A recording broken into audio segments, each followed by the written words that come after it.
Welcome to the class. In the last class we are discussing about what is partnership and what are all the merits of partnership. Okay. In this class we are going to discussing about what is the demerits of partnership. Okay. So if any business firm, if there is a merit, there is a demerit. Okay. So in the partnership form of business organization suffers some demerits. Okay. So ಪಾಲುದಾರಿಕಾ ಸಂಸ್ಥೆ ಇದೆ ಅಂತಂದ್ರೆ ಆ ಒಂದು ಪಾಲುದಾರಿಕಾ ಸಂಸ್ಥೆಯಲ್ಲಿ ಕೆಲವೊಂದಷ್ಟು ಅನಾನುಕೂಲಗಳು ಇದೆ. ಆ ಅನಾನುಕೂಲಗಳು ಯಾವ್ಯಾವುದು ಅಂತ ನೋಡ್ತಾ ಹೋಗೋಣ. So first one is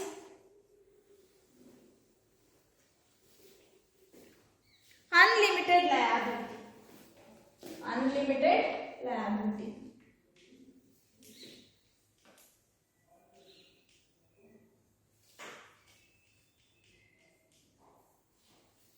okay, so ನಾವು ಫೀಚರ್ಸ್ ಅಲ್ಲಿ ನೋಡ್ತಾ ಹೋದ್ವಿ. ಸೊ ಪಾರ್ಟ್ನರ್ಶಿಪ್ ಅಲ್ಲಿ ಅನ್ಲಿಮಿಟೆಡ್ ಲಯಬಿಲಿಟಿ ಇರುತ್ತೆ ಅಂತ. ಸೊ ಅನ್ಲಿಮಿಟೆಡ್ ಲಯಬಿಲಿಟಿ ಅಂದ್ರೆ ಏನು ಅಂತ ನಿಮ್ಗೆ ಆಲ್ರೆಡಿ ಗೊತ್ತಿದೆ. So unlimited liability that means if the partnership business firm is unable to meet their property to pay the loans or any amount, on that time the partner's personal property is acquired for repayment of loan. Okay, so unlimited liability ಅಂದ್ರೇನು ಅಂತ ನಮ್ಗೆ already ಗೊತ್ತಿದೆ. ಅಪರಿಮಿತ ಹೊಣೆಗಾರಿಕೆ ಅಂತ ಹೇಳಿ ಕನ್ನಡದಲ್ಲಿ ಹೇಳ್ತಾ ಹೋಗ್ತೀವಿ. ಅಪರಿಮಿತ ಹೊಣೆಗಾರಿಕೆ ಅಂತಂದ್ರೆ ನಿಮಗೆ ಗೊತ್ತು, ಒಂದು ವ್ಯವಹಾರ ಅದರ ಒಂದು ಹೊಣೆಗಾರಿಕೆಗಳನ್ನ ಅಥವಾ ಅದರ ಒಂದು ಸಾಲಗಳನ್ನ ತೀರಿಸುವಲ್ಲಿ ಅದರ ಒಂದು ಆಸ್ತಿಗಳು ಕಡಿಮೆ ಆದಂತಹ ಸಂದರ್ಭದಲ್ಲಿ ಪಾಲುದಾರರ ವೈಯಕ್ತಿಕವಾದಂತಹ ಸಂಪತ್ತನ್ನ ಏನ್ ಮಾಡ್ತಾರೆ, ಇಲ್ಲಿ ಅಕ್ವೈರ್ ಮಾಡ್ಕೊಂತ ಹೋಗ್ತಾರೆ. ಓಕೆ, ಸೊ ಅವರು ಒಂದು ಪರ್ಸನಲ್ ಪ್ರಾಪರ್ಟಿನ ಪ್ಲೇಸ್ ಮಾಡ್ತಾ ಹೋಗ್ಬೋದು. ಸೊ ಇದರಿಂದ ಪಾಲುದಾರರು ಯಾರಿರ್ತಾರೆ ಅವರ ವೈಯಕ್ತಿಕ ಆಸ್ತಿಗೆ ಪೆಟ್ಟು ಬಿದ್ದಂತಾಗುತ್ತೆ. ಸೊ ವ್ಯವಹಾರದಲ್ಲಿ ಲಾಸ್ ಆಗಿರುತ್ತೆ. ವ್ಯವಹಾರದ ಸಾಲವನ್ನು ತೀರಿಸೋದಕ್ಕೆ ಅವರು ತಮ್ಮ ಸ್ವಂತ ವೈಯಕ್ತಿಕವಾದಂತಹ ಒಂದು ಆಸ್ತಿಗಳನ್ನ ಕಳೆದುಕೊಳ್ಳುವಂತಹ ಚಾನ್ಸಸ್ ಇರುತ್ತೆ. ಓಕೆ, ಮತ್ತೆ 4 ಜನ ಪಾರ್ಟ್ನರ್ಸ್ ಇದ್ದಾರೆ ಅಂತ ಅಂದ್ರೆ ನಾನು ಆಲ್ರೆಡಿ ಹೇಳಿದ್ದೆ, 4 ಜನ ಪಾಲುದಾರರಿದ್ದಾರೆ ಅಂತಂದ್ರೆ ಅದರಲ್ಲಿ ಯಾವ ಒಬ್ಬ ವ್ಯಕ್ತಿ ಅತಿ ಹೆಚ್ಚು ಸಂಪತ್ತನ್ನ ಹೊಂದಿರ್ತಾನೆ ಅವನು ಸಾಲವನ್ನು ಮರುಪಾವತಿ ಮಾಡಬಹುದು. ನಂತರ 3 ಜನರಿಂದ ಅವನು ಅದನ್ನ ಕಲೆಕ್ಟ್ ಮಾಡ್ಕೊಬಹುದು ಅಥವಾ ಮತ್ತೆ ತಗೊಳ್ಬಹುದು ಅಂತ ಹೇಳಿದೆ. ಸೊ ಇಲ್ಲಿ ಯಾರು ಅತಿ ಹೆಚ್ಚು ಸಂಪತ್ತನ್ನ ಹೊಂದಿರ್ತಾನೆ ಅವನಿಗೆ ಒಂದು ಬರ್ಡನ್ ಜಾಸ್ತಿ ಆಗ್ತಾ ಹೋಗುತ್ತೆ. ಸೊ 4 ಜನ ಪಾರ್ಟ್ನರ್ಸ್ ಇದ್ದಾರೆ ಅಂತಂದ್ರೆ 4 ಜನದಲ್ಲಿ ಯಾರೋ ಒಬ್ಬ ವ್ಯಕ್ತಿದು ಸಂಪತ್ತು ಜಾಸ್ತಿ ಇತ್ತು ಅಂತಂದ್ರೆ ಆ ವ್ಯಕ್ತಿ ಆ ಒಂದು ಮರುಪಾವತಿಯನ್ನ ಮಾಡಬೇಕಾಗುತ್ತೆ. ಅವನ ಪರ್ಸನಲ್ ಪ್ರಾಪರ್ಟಿ ಏನಿರುತ್ತೆ, ಅವನ ವೈಯಕ್ತಿಕ ಆಸ್ತಿ ಏನಿರುತ್ತೆ ಅದನ್ನ ಕೊಟ್ಟು ಅವನು ರೀಪೇಮೆಂಟ್ ಮಾಡ್ತಾ ಹೋಗ್ತಾನೆ.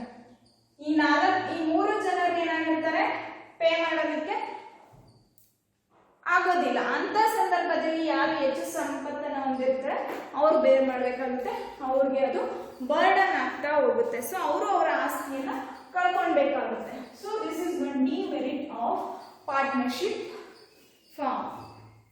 Okay, then second demerit is limited resources. Limited resources.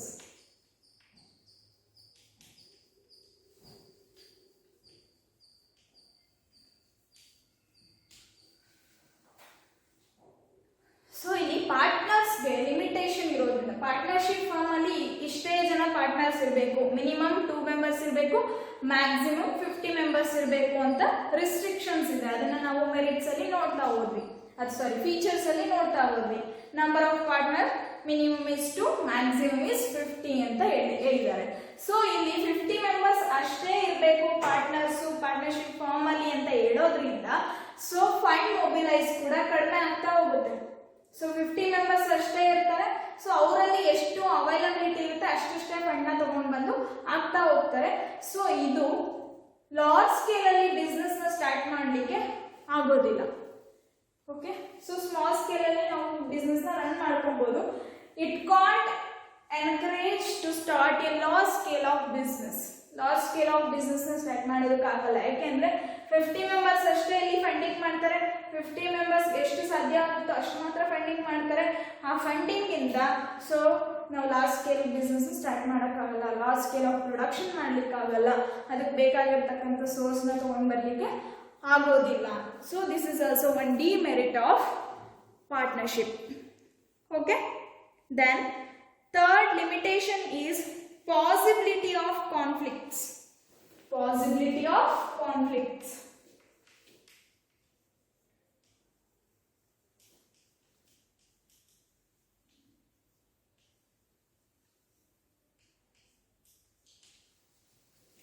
So in the partners, we know different partners are there in the partnership. So minimum 2 members irtare, maximum 50 members irtare. So in this case, partnership is run on group of person where decision making authorities share different opinion, some issue, some disputes between partners. Okay, so ಇಲ್ಲಿ different partners ಇರ್ತಾರೆ. ಒಬ್ಬೊಬ್ರದೇ mentality different ಆಗಿರುತ್ತೆ. So ಇಲ್ಲಿ decision making ಎಲ್ಲ partners ತೊಗೊಳ್ಬೋದಾಗಿರುತ್ತೆ. ಸೋಲ್ proprietorship ಅಲ್ಲಾದ್ರೆ ಒಬ್ಬನೇ decision ತೊಗೊಳ್ತಾನೆ. ಅವ್ನಿಗೆ ಏನು ಬೇಕಾಗಿರುತ್ತೆ, ಎಷ್ಟು ಪ್ರಾಫಿಟ್ನ ಅರ್ನ್ ಮಾಡಬೇಕಾಗಿರುತ್ತೆ, ಅವ್ನ ಥಾಟ್ ಪ್ರೊಸೆಸ್ ಏನಿರುತ್ತೆ ಅದೇ ಥರ ಡಿಸಿಷನ್ ಅಂತ ತೊಗೊಂಡಾಗ ಯಾವುದೇ ರೀತಿ ಕಾನ್ಫ್ಲಿಕ್ಟ್ಸ್ ಇರೋದಿಲ್ಲ. ಯಾಕೆಂದರೆ ಒಬ್ಬನೇ ವ್ಯಕ್ತಿ ಇರ್ತಾರೆ. ಆದರೆ ಪಾರ್ಟ್ನರ್ಶಿಪ್ಪಲ್ಲಿ ಹಂಗಾಗೋದಿಲ್ಲ. ತುಂಬ ಜನ ಪಾರ್ಟ್ನರ್ಸ್ ಇರ್ತಾರೆ. ಎಷ್ಟು 50 ಜನ ಇದ್ದಾರೆ ಅಂತಂದರೆ 50 ಜನ 50 ಡಿಸಿಷನ್ನ ತೊಗೊಳ್ಬೋದಾಗಿರುತ್ತೆ. ಸೊ ಹಂಗಾಗಿ ಒಬ್ರು ನನ್ನ ಡಿಸಿಷನ್ನ ತಗೊಂಡಿಲ್ಲ ಅಂತೇಳಿ ಜಗಳ ಆಡುವಂತಹ ಸಾಧ್ಯತೆಗಳು ಹೆಚ್ಚು ಇರುತ್ತೆ ಇಲ್ಲಿ. ಮತ್ತೆ ಪ್ರಾಫಿಟ್ನ ಡಿಸ್ಟ್ರಿಬ್ಯೂಟ್ ಮಾಡ್ಕೊಳೋದಾಗಿರ್ಬೋದು, ಲಾಸ್ನ ಡಿಸ್ಟ್ರಿಬ್ಯೂಟ್ ಮಾಡ್ಕೊಳ್ಬೇಕಾದ್ರೂ ಕೂಡ ಇಲ್ಲಿ ಕಾನ್ಫ್ಲಿಕ್ಟ್ ಶುರುವಾಗುತ್ತೆ. ಯಾಕೆಂದ್ರೆ ಅಗ್ರಿಮೆಂಟ್ ಮಾಡ್ಕೊಳ್ಬೇಕಾದ್ರೆ ರೇಷಿಯೋ ಇರುತ್ತೆ.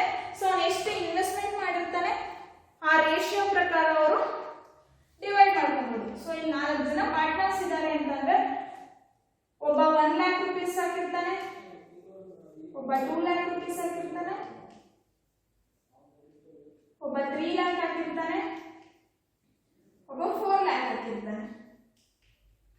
ಓಕೆ, ಸೊ 4 ಜನ ಪಾರ್ಟ್ನರ್ಸ್ ಇದ್ದಾರೆ. 4 ಜನ ಡಿಫ್ರೆಂಟ್ ಆಗಿ ಇನ್ವೆಸ್ಟ್ಮೆಂಟ್ ನ ಮಾಡಿದ್ದಾರೆ. ಸೊ ಇಲ್ಲಿ ಪ್ರಾಫಿಟ್ ನ ಡಿಸ್ಟ್ರಿಬ್ಯೂಟ್ ಮಾಡಬೇಕಾದ್ರೆ ರೇಷಿಯೋ ಯಾವ ತರ ತಗೊಂತಾರೆ ಅಂದ್ರೆ 1:2, 2:3:4. 1:2, 3:4 ಪ್ರಾಫಿಟ್ ನ ಈ ರೇಷಿಯೋನಲ್ಲಿ ಏನ್ ಮಾಡ್ತಾರೆ, ಡಿವೈಡ್ ಮಾಡ್ಕೊಂತ ಹೋಗ್ತಾರೆ. ಆಸ್ ದ ಸೇಮ್ ಲಾಸ್ ನ ಕೂಡ ಇದೇ ಪರ್ಸೆಂಟೇಜ್ ಅಲ್ಲಿ ಡಿಸ್ಟ್ರಿಬ್ಯೂಟ್ ಮಾಡ್ತಾ ಹೋಗ್ತಾರೆ. 1:2, 3:4 ಎಷ್ಟು ಲಾಸ್ ಆಗುತ್ತೋ ಅದನ್ನ ಈ ರೇಷಿಯೋ ಮೇಲೆ ಡಿಸ್ಟ್ರಿಬ್ಯೂಟ್ ಮಾಡ್ಕೊಂತ ಹೋಗ್ತಾರೆ. ಪ್ರಾಫಿಟ್ ನ ಕೂಡ ಇದೇ ರೇಷಿಯೋನಲ್ಲಿ ಡಿಸ್ಟ್ರಿಬ್ಯೂಟ್ ಮಾಡ್ತಾ ಹೋಗ್ತಾರೆ. ಸೊ ಅಂತ ಟೈಮಲ್ಲಿ ಇಲ್ಲೂ ಕೂಡ ಈ ಒಬ್ರಿಗೆ ಜಾಸ್ತಿ ಬರ್ತಾ ಇರುತ್ತೆ, ಒಬ್ರಿಗೆ ಕಡಿಮೆ ಬರ್ತಾ ಇರುತ್ತೆ. ಅಲ್ಲೂ ಕೂಡ ಅವ್ರಿಗೆ ಯಾಕೆ ಜಾಸ್ತಿ ಕೊಡ್ತಾ ಇದ್ದೀರಾ, ನಮ್ಗೆ ಯಾಕೆ ಕಡಿಮೆ ಕೊಡ್ತಾ ಇದ್ದೀರಾ ಅನ್ನೋ ಒಂದು ಕಾನ್ಫ್ಲಿಕ್ಟ್ ಕೂಡ ಆಗುವಂಥ ಚಾನ್ಸಸ್ ಇರುತ್ತೆ. Okay, then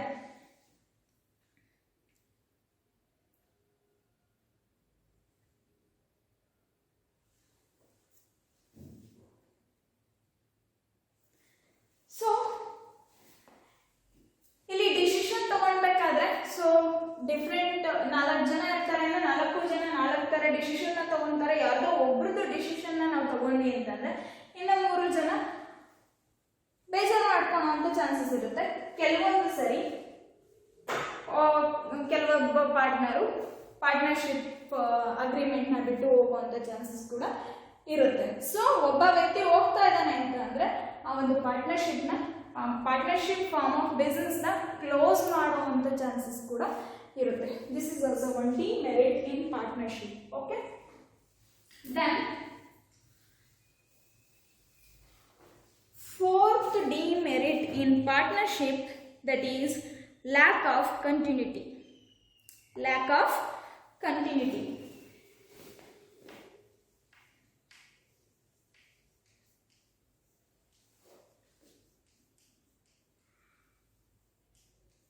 So we already know about in the features. So partnership firm, there is a demerit, that is lack of continuity. Why? Because in the partnership comes to end of death, retirement, insolvency, or retirement or insolvency, insanity of any partner. It may be result lack of continuity. So ನಮ್ಗೆ already ಗೊತ್ತು, partnership ಅಲ್ಲಿ ಯಾರಾದರೂ ಒಬ್ಬ ವ್ಯಕ್ತಿ death ಆದ, retirement ತಗೊಂಡ, insolvency ಆದ ಅಥವಾ ಇನ್ಸಾಲ್ವೆಂಟ್ ಆದ, ಸತ್ತೋದ ಅಥವಾ ನಿವೃತ್ತಿ ಹೊಂದಿದ ಅಥವಾ ದಿವಾಳಿತನ ಹೊಂದಿದ ಅಥವಾ ಬುದ್ಧಿ ಭ್ರಮಣೆ ಆಯಿತು, ಯಾವುದೋ ಒಬ್ಬ ವ್ಯಕ್ತಿಗೆ ಬುದ್ಧಿ ಭ್ರಮಣೆ ಆಯಿತು ಅಂತ ಅಂದ ಸಂದರ್ಭದಲ್ಲಿ ಆ ಒಂದು ಬಿಸ್ನೆಸ್ನ ಕ್ಲೋಸ್ ಮಾಡುವಂಥ ಚಾನ್ಸಸ್ ಇರುತ್ತೆ, ಕ್ಲೋಸ್ ಮಾಡಿಬಿಡ್ತಾರೆ.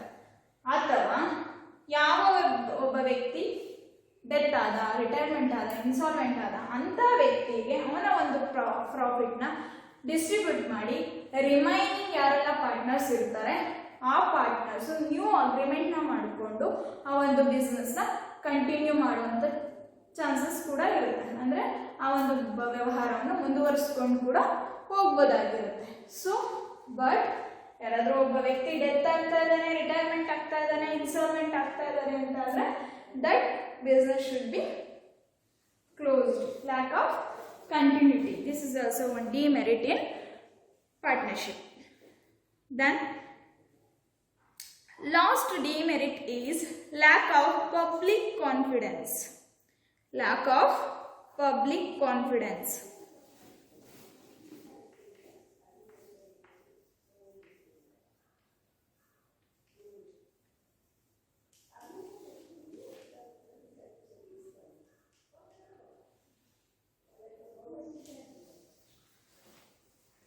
So, in the partnership firm is not legally required to publish its financial report or make other related information public. So, ನಮ್ಗೆ ಆಲ್ರೆಡಿ ಗೊತ್ತು, ಪಾರ್ಟ್ನರ್ಶಿಪ್ ಫಾರ್ಮಲ್ಲಿ ಅಥವಾ ಪಾಲುದಾರಿಕೆ ಸಂಸ್ಥೆಯಲ್ಲಿ ಕಾನೂನಾತ್ಮಕವಾಗಿ ಹಣಕಾಸಿನ ಪರಿಸ್ಥಿತಿ ಆಗಿರ್ಬೋದು, ಲೆಕ್ಕಪತ್ರಗಳನ್ನ ಆಗಿರ್ಬೋದು ಸಾರ್ವಜನಿಕವಾಗಿ ಪ್ರಸ್ತುತಪಡಿಸುವಂತಹ ಅವಶ್ಯಕತೆ ಇರೋದಿಲ್ಲ. ಸೊ ಇದರಿಂದಾಗಿ ಸಾರ್ವಜನಿಕರಿಗೆ ಯಾರೊಬ್ಬರಿಗೂ ಕೂಡ ಪಾಲುದಾರಿಕಾ ಸಂಸ್ಥೆಯ ನೈಜತೆ ಆಗಿರ್ಬೋದು, ಅಲ್ಲಿ ನಡೀತಾ ಇರತಕ್ಕಂತಹ ಸ್ಥಿತಿಗತಿಗಳಾಗಿರ್ಬೋದು, ಅಲ್ಲಿ ಆಗ್ತಾ ಇರ್ತಕ್ಕಂಥ ರಿಸ್ಕ್ ಆಗಿರ್ಬೋದು, ನಷ್ಟ ಆಗಿರ್ಬೋದು ಯಾರಿಗೂ ಗೊತ್ತಾಗೋದಿಲ್ಲ. ಸಾರ್ವಜನಿಕರಿಗೆ ಯಾರಿಗೂ ಕೂಡ ಆ ಒಂದು ಪಾರ್ಟ್ನರ್ಶಿಪ್ ಫಾರ್ಮ್ ಅಲ್ಲಿ ಏನೆಲ್ಲ ಆಗ್ತಾ ಇದೆ ಅನ್ನೋದು ಕೂಡ ಗೊತ್ತಾಗೋದಿಲ್ಲ. ಎಷ್ಟು ಲಾಸ್ ಆಗ್ತಾ ಇರುತ್ತೆ, ಎಷ್ಟು ರಿಸ್ಕ್ ಆಗ್ತಾ ಇರುತ್ತೆ ಅನ್ನೋದು ಗೊತ್ತಾಗಲ್ಲ. ಸೊ ಇನ್ನೊಬ್ರು ಯಾರೋ ವ್ಯಕ್ತಿಗಳು ಪಾರ್ಟ್ನರ್ಶಿಪ್ ಫಾರ್ಮಿಗೆ ಬರ್ತೀವಿ ಅಂತ ಅಂದ್ರೆ, ಅದನ್ನ partnership form of business start ಮಾಡ್ತೀವಿ ಅಂತ ಅನ್ಕೊಂಡ್ರೆ ಅವ್ರು ಯಾರಿಗೂ ಕೂಡ ನೈಜತೆ ಅನ್ನೋದು ಗೊತ್ತಿರಲ್ಲ. ಅಲ್ಲಿ ಎಷ್ಟು ರಿಸ್ಕ್ ಆಗ್ಬೋದು, ಎಷ್ಟು ನಷ್ಟ ಆಗ್ಬೋದು, ಅಲ್ಲಿ ಏನೆಲ್ಲ ರಿಸ್ಕ್ ಆಗ್ಬೋದು, ಅನ್ಸರ್ಟನಿಟೀಸ್ ಆಗ್ಬೋದು, ಸೊ ಅಲ್ಲಿ ಏನೆಲ್ಲ ಪ್ರಾಬ್ಲಮ್ಸ್ ಇರುತ್ತೆ ಅನ್ನೋದು ಸಾರ್ವಜನಿಕರಿಗೆ ಯಾರಿಗೂ ಗೊತ್ತಾಗೋದಿಲ್ಲ. So this is also one demerit of partnership. Okay, thank you.